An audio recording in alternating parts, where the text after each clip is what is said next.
Dashuria shprehet edhe jo vetëm me fjalë, të dua, jo, po shprehet edhe me vepra, me droj, me frikë, me respekt, me kurajo. Pra duhet devocion ndaj saj, përkushtim ndaj kësaj dashurie, edhe në çift, mes burrit dhe gruas.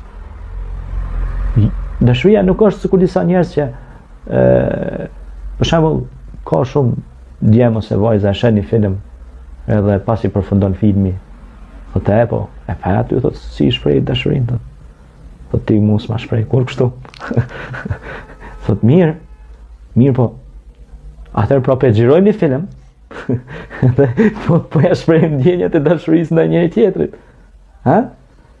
Por duhet ditur se ai është film me skenar, kurse jeta e njeriu është më e madhe se filmi, sepse në film është diçka inteligjencë artificiale që duhet modifikuar për të përshtatur të regjisë dhe kamerave. Kurse në jetën reale ai nuk është film, po është realitet.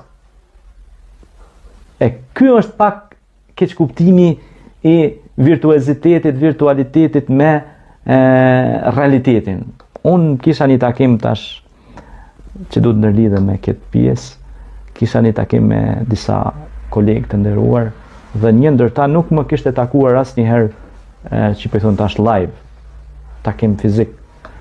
Edhe bisedum pak edhe më tha, njifemi tha nga bota virtuale. Thashe po na dha Zoti mundësinë mu po edhe në botën aktuale. Që do të thotë i tregova se un jam dhe ekzistoj dhe po flasim në katër sy. Prandaj edhe pejgamberi Islam ka thënë, kur ju takoheni me dikon fizikisht, normalisht mund t'i shprehni mendimet edhe më nga afër. Normal mediat e kanë rolin e vet sepse tash e çet gjallë gjithçka. Por edhe realiteti shpeshherë po ngatrohet me virtualitetin dhe me gjërat që janë reale. Faleminderit. Faleminderit shumë.